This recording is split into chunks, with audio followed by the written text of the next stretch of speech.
We could not be more excited.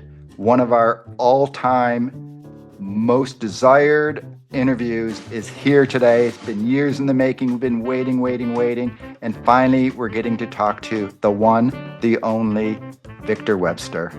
How you doing, sir? I'm doing wonderful. How are you? Thanks for having me on. This podcast was created by fans for fans and is not affiliated with or sponsored by Hallmark or the Hallmark channel. Oh, Finally, I've been trying to get on for so long, and you guys finally just said yes.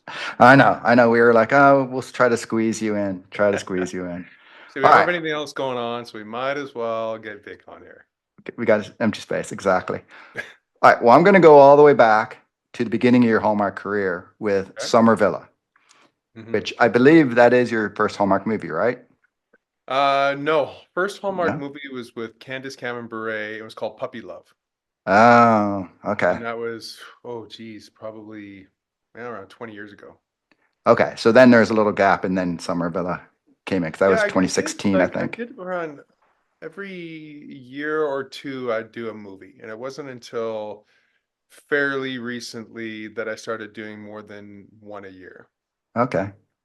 All right. Well, anyone who knows me knows Summer Villa is my all-time favorite Hallmark movie. It was my gateway to becoming a Hallmark fan and Okay. Chef Cupid. Yeah. So going back a little bit there, and it's also a lot of people's favorite Hallmark movie. So I'm not alone there. It's just a I great hear that a movie. lot on Instagram.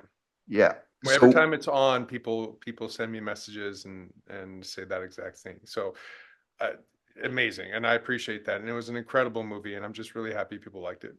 tell us a little bit about it, like what you remember from from the production there, and you know, Yeah, well, it was a very interesting movie. We shot it in Montreal for France, right. and I loved working with Hillary. She was great. It was a first time director, and he was also great. But we started running behind. I think on the last day of shooting, I think we had a 26-hour day. We had had a bunch of 16, 18-hour days leading up to that. And don't get me wrong, in the end, it worked out, and he did a fantastic job. I think there was a lot of things that were out of his control, the director, but ultimately I think he did a great job, and I'd love to work with him again. But I fell asleep on set working with Hillary, sitting on a couch in the living room. It was her coverage, and she had like this little speech, and I remember feeling a nudge in my foot, and I woke up and I'm like, what? Wow. I'm like, oh, I'm still in the scene. And she goes, now you say this. I was so tired, because you got to get up at 4 o'clock in the morning, and then you got to be at work, and you work a minimum of 13 hours, and then you go home, and then you've got to memorize lines, and I had to be shirtless in that movie, so I'm like Yes, you were. watching what I'm eating and working out like crazy, and so I was getting about 4 or 5 hours of sleep a night, and then when you add in those long days, whew, um, it was a labor of love. The movie turned out really well, and I'm glad that it was worth it because I couldn't imagine. Oh, there's the Yeah, logo. there's Nova. Um, I couldn't imagine going through all of that and then the movie not being good, but it was great, so it was Well, worth it. when we talked to Brendan Elliott, he said one of the things about Hallmark, because of that pace of how fast you guys go, a lot of great actors, really talented people, just can't quite do it because it's a special skill. Sounds like maybe that goes even extends to directors and things like that who have to learn how to roll in that 15 100%. We're day. shooting we're shooting about 10 pages a day. And if you think about a movie with The Rock, like he might shoot 3 pages over a couple of days. Like if they shoot an action sequence, they're taking a week of 14-hour days to shoot it.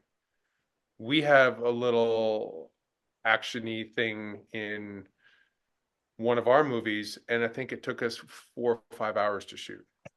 So it is go. There's no downtime whatsoever. The momentum is constantly going. Every cog in the machine is working at optimum efficiency. It's a pretty awesome thing to see a film crew work. Well, speaking of action movies, you were in A Christmas Cookie Catastrophe as well as A Christmas Ice Catastrophe. So, of those two, which one is scarier? Well, one, I'm going to eat too many cookies and be sick. So that's pretty scary. The other one, I am going to get swallowed by an ice storm and frozen solid, never to be seen again. So that was probably a little scarier. All right. I was They going both through your present their I challenges for sure. yes, going through IMDb and I saw that and I was like, no way. What a title. Just what a title. I love it. All right. Well, you played a You know what's chef. funny Oh, is Mike Dopid was in that movie, and Mike Dopid is also in the Hannah Swensen mystery movies. oh, all Yeah. right. All right. I'll have to see if it's streaming anywhere and give it a go. Oh, I'm sure you can find it somewhere. Yeah. All right. Well, you played a chef in Summer Villa, but then also in The Wedding Veils. So, how's Victor Webster? Like, what's your cooking game like? Can you cook? Well, I'm an air fryer champion. Uh, I I don't cook I cook a lot, but it's simple. It's scrambled eggs and bacon, and then I make, steaks, and I cut up sweet potatoes, put them in the air fryer. It's I don't really cook. That's like technically cooking, but it's not chefing. I have a lot of respect. I used to work in a short order as a short order cook in a kitchen, but that was like making cordon bleu and steak and eggs and that kind of stuff. And it's a little greasy spoon. And I just have a lot of respect for people that can create magic with food. Okay. If Perfect. I had a reason to, it's just me and my dog. So if I had a reason to cook, I could follow a recipe and know my way around a kitchen. But You don't yeah, think I don't Nova have is to myself. worth some beef Wellington on Friday nights? Nova is worth everything, 100%. Her little tummy can't handle it. Yeah. Well, let's talk a little Hannah Swensen. So, Hannah Swensen, though, isn't your first mystery. You were in the Matchmaker mysteries. Mhm. So, after that, did you think you'd be doing another Hallmark mystery, or did you even want to do another mystery? Because it's a very different beast than the rom-com. I like I, well, here's the thing. Yes, you would think that. And the Matchmaker Mysteries was different than the rom-com. But this Hannah Swensen has a lot of rom-commy elements to them. They're very funny. Barbara Niven is hilarious. Gabe Hogan is unbelievably funny. My chemistry with Allie is joking around and fun and lighthearted in the midst of somebody getting murdered, which is kind of funny. But the family of um, of Hannah in the movies is fantastic. So when I did the Matchmaker mysteries, I loved the world of the mysteries, and I like playing a cop, and I kind of like the action adventure of it. And so when I was approached to do this by Ali, I thought it'd be another great opportunity to do some more of it. And I think that's one thing. One of the reasons I got into acting in the first place was to do different things all the time. And I played a very wide variety of different amazing characters, and that's one of the things that keeps me in the business is I like playing in different sandboxes. Perfect. Well, talking about Hannah Swensen and Ellie and all that, you've been a great addition to the mystery. And we knew Cameron was leaving, and so we were shouting, saying the perfect match is going to be Victor Webster. We got to get Victor in. You manifested it. But we were saying you'd be a great cop. You're close. You're the DA. You still pull it off. You wear the big overcoat well and all that. But part of it's because the chemistry you had with Ellie in The Wedding Veils was off the charts, fantastic. Mm. So, like, was this one of the things where it was just the two of you connected and just had this natural chemistry, or is it one where the way you guys both approach acting, you just that meshes so it comes off as this great chemistry? So we were on Days of Our Lives together, which I think was an amazing training ground for both of us in memorizing dialogue because sometimes you'd shoot 30 pages of dialogue a day. It's like the boot camp of acting. It's insane. We never had scenes together where we acted, but I think we might have been in maybe a couple party scenes together or something. So I had done conventions, I'd seen her around the halls, and we were acquainted on like a friendship level. I always had a lot of respect for her. People loved her on the show. The people that worked with her loved working with her. So I knew that she was great. And when I was approached to do the wedding veil with Ali, I knew that she was going to come prepared. She's a great actor. She's very smart. She's very talented. What I didn't know is that you can throw anything at Ali, and in character, she's going to throw it right back and respond. You can make up a line. You can forget your line and ad lib stuff. You can make a joke. You can do something physical, like start dancing with her in a scene when it's not scripted, and she doesn't get thrown. She's such a professional, and she's so good and prepared and confident in what she does that you can literally do anything, and she's just going to go with it as Hannah, not Ali, and stay in character and answer the questions in character. So the kind of freedom that you have with that as your acting partner it's fantastic, because you can do anything and find some incredible magic in a scene. I love it. So I didn't know that you did the soap thing as well, huh? Mm-hmm. Yeah. 1998 or 1999, I think. I started on Days, somewhere in there. Here we were a little earlier talking about how 10 pages is this frantic pace, and then you just dropped 30 pages No, on it there. is, and I know Ali still does Days of Our Life stuff, and we were talking about it not too long ago when we were on set, just how difficult it is. Well, I think she's amazing at it now. She must be, but that your brain can absorb that much information on a daily basis, and then you go home and memorize another 30 pages, and how it just somehow sinks in. It's like a muscle. The more you use it for that purpose, the better you'll be at it. I've got this single page of questions, and I can't even remember what one's coming up Oh, next. trust So me, memorization is not my strong suit. I can barely remember my own name half the time. I love it. Well, as I said, we were really wanting you because we knew that Cameron was leaving and for the series was continuing, so we knew someone was coming. And it's tough to step into something that is that established. The character Mike was beloved by a lot. And what was it like for you to come in and I don't want to say you necessarily replaced Mike because it's not a direct thing, but you're the new guy. What was it Mhm. like coming on in? I mean, out of respect, the first thing I did was contacted Cameron. And I said, "Hey, brother, they've reached out to me and asked me to step in and play this role. I know you're leaving and going on to pursue other projects. I just wanted to make sure I'm not stepping on your toes in any way, shape, or form, and wanted to reach out to you and just kind of, see how you're feeling and see if I can get your blessing." And he wrote me back, and he obviously was the ultimate gentleman and encouraged me and told me that I was going to have an amazing blast, and that he was really happy for me. And so I think that was important for me, because I am friends with Cameron to have reached out and have that conversation with him.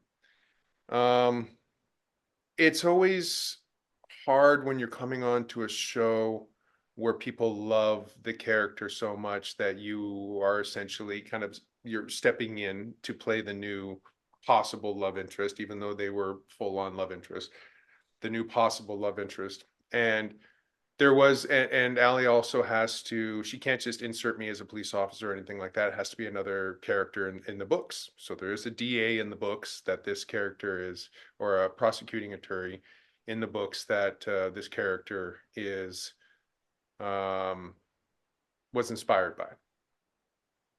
So coming in with Mike, Cameron's character, when everybody loved it so much, it's always a little bit intimidating.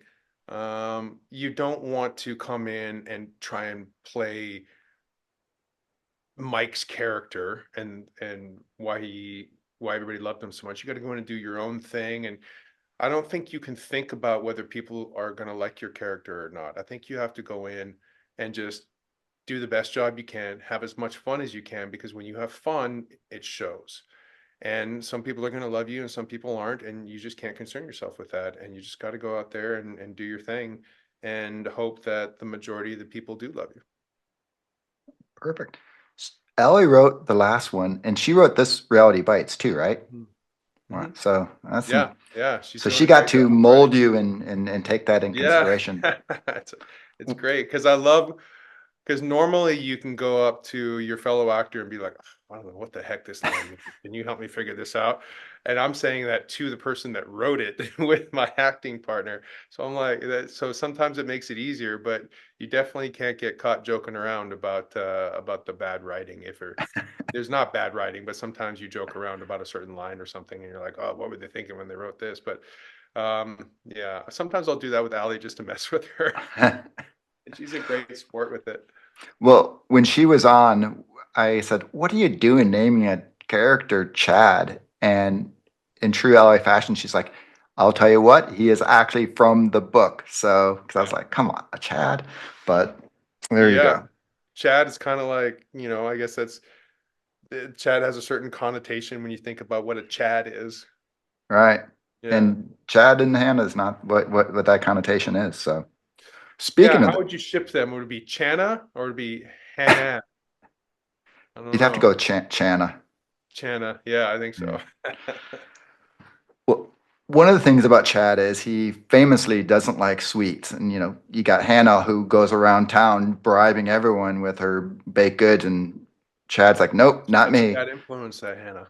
So what about you? Are you a sweets guy, or are you more like Chad in that So aspect? Victor is a sweets guy, and Victor has a sweet tooth. And my thing is, I don't, for the most part, like sugar is the devil spice. And I will once in a while break down, and my weakness is baked goods. Like I like donuts and cookies and that stuff. But my thing is, when I go get a donut, I get 4 donuts, and I eat all 4 donuts back to back to back. But then I don't do that for like 2, 3 weeks.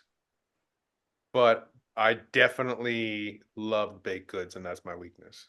Well, you're on the set, so curious. Are they what we see there? Are they actually edible type ones, or are they Oh the yeah. fake ones? So But the they're problem is they're sitting around on set all day long.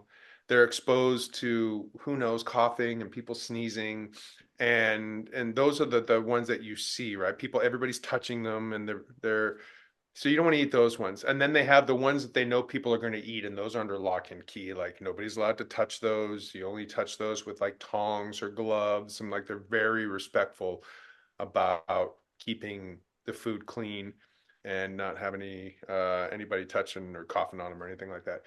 But for me, I'll see them, and it's there's a lot of self-control involved, and not just doing a taste test and sampling all of the treats. and your character doesn't even get to get that Oh, little I know. I thing, got to right? stay in character. And if you've seen Cameron, I don't think he has 1 ounce of body fat on him. So Right. that's always an inspiration as well. I'm like, what would Mike do? Mike wouldn't touch it. All right. Um, so you mentioned her earlier, Barbara Niven, who is literally a national treasure. Just 100%. tell us a little bit about what it's like getting to work with her. Have you worked with her in the past, or is this No, your first time? no. Okay. We have So the same agent, which is funny. Um, she's just she is a national treasure. She's so funny, and she's so sweet. Um, and she's beautiful, and she's talented. I love messing with her and joking with her, and kind of busting her chops. Um, and she's such a good sport about it. I really love messing with people, and she's a great, great, great sport. But just so sweet. is she as funny in real life as her Dolores character? Because her Dolores character is hilarious. Well, she is funny, but when she's there to work. She has her lines, she's going over her lines, she's a true professional, and she has fun while she's working. But, Allie sat down for a long time and wrote those lines to perfection and perfect timing. And then Barbara delivers on that with incredible comedic timing. So I think it'd be hard for anybody to be that funny in real life. Well, I'm gonna be honest with you. There's very few people that I find that are incredibly hilarious in real life, and Gabe Hogan is one of those people. Really? Yeah, I mean, I find a lot of people funny, and Barbara's funny, and a lot of people are funny, but I'm talking hilarious, like stand-up comedy. Wow. Yeah, Wow. Because he I don't want to is say he's the just, straight man in it, but well, he's you not don't super funny. see And like there's a lot of improvs that he does and things that I don't know if they make it on, but I'm just dying laughing the entire time. And I'm like, when I see him on the call sheet, I'm like, oh, I get to laugh all day long. are you one of the actors who watches your movies, or are you, I did it all out there. I don't want to see myself on screen. I'm not. There's a lot of stuff that I haven't seen, and there's a lot of stuff that I have. So I don't know, maybe a 60 have, 40 haven't seen. Okay, so you don't Yeah. you don't, you're not avoiding it. I'm not avoiding it, but I also don't make it a point to see everything that I've So you're not sitting there watching Summer Villa like done. freeze On framing in the repeat. pool scene. Oh, Sunday at 2 o'clock, Summer Villa time. No, no. That's what I always on your birthday, which, by the way, this is going to be your birthday present, right? It It is. comes out the Yeah, I day think a before, day before my birthday. right? But for your little birthday announcement, my treat to all the fans is giving your little pool picture from Summer Villa there. So, All right, great. I love it. Give them something to put on their dartboard. but if now, if like you say, if you had to work out that hard and stay in there, you should at least get rewarded for it. There So. you go. All right. Well, we have, like we just said, that Reality Bites is coming out the day before your birthday. Hmm. What do we have to look forward to in this? Like, how does Chad progress? Just how's the overall movie? So I haven't seen the movie, but I do know that it was going really smoothly when we were shooting it. So it's interesting because it's a show about a bakery, about a show inside of a bakery. So this one is it's interesting in that sense because it's about a reality show that shoots in the cookie jar. And so we got to recreate Hollywood for people a little bit so they can kind of get a sense of what that's like. We had a lot of great characters. Gabe Hogan is back. We've got some great stuff with Barbara Niven. Our relationship between Hannah and I progresses, and we start to see more of a connection between us, which is great. And that's one of the things I love about these series of movies is that it feels like a TV series in the sense as you see these characters progress, but then within each particular film, you get to see a fully evolved crime that gets solved by the end. Love it. And as you said, we do get to see the evolving. So where would you like to see Chad go in the future? Because he's a little, I don't want to say he's necessarily uptight, but he's a little by the book, a little serious, right? So where do He's you want to see Chad? definitely, well, here's the thing. The way that I'm playing Chad, and you'll see a lot more of it in this film, is when he's at work, he's serious. And we pretty much only seen him at work. He's there to do his job. He has a reputation to uphold. He he cares about what he does, and he has to set an example. So we get to see more of Chad outside of the office in this film. So you'll see a difference in his personality when he kind of loosens the tie and when he's out, and that allows him to kind of become more of who he is. So the way that I've been playing is there's definitely a dichotomy between the two. One of the great things with Allie writing it is she knows you guys, right? All the characters. She knows the characters, but she also knows the people, the actors playing them. Do Mm-hmm. you think that helps give you the like a lot more depth for how she builds it? Like it's, oh, I'm building Chad, but I'm building it knowing Victor's Chad, and I know how Barbara, delivers her line, so I'm writing for Barbara compared to like a We were normal talking writer. about this when we were shooting, is she literally sees and hears our voices and faces in her head when she's writing these. She hears us saying these in the way that we would say them. So I think it definitely influences the writing. It influences the storylines. Um, and she's just been doing such a great job writing. And I'm so happy and proud of her for that. She just kind of delved in and made it happen. And she's crushing it. She's great.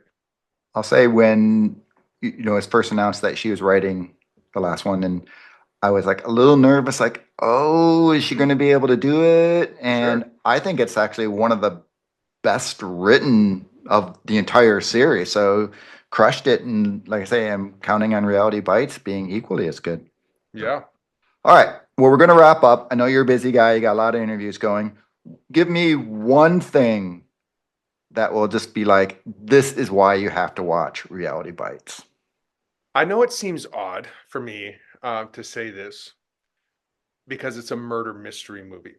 But I think the one reason to watch this is because there's a lot of fun and very funny moments and between many different characters in the film. So there's a very good lightheartedness to it, even though we are solving a very serious crime.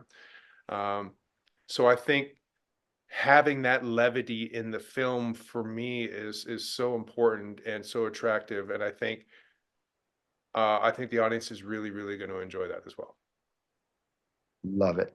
Well, cannot wait to watch it. Once again, thank you very much. I hope that you get 12 more, 13 more Hannah's coming your way. It's a great series. I hope so too. So, And so does Nova. yes. Thank you, Nova, for joining. Say thank you. All right. Well, have a great night. Thank you, Victor. So much. I appreciate your time, and I appreciate you watching the films and doing what you do. And have a great night yourself.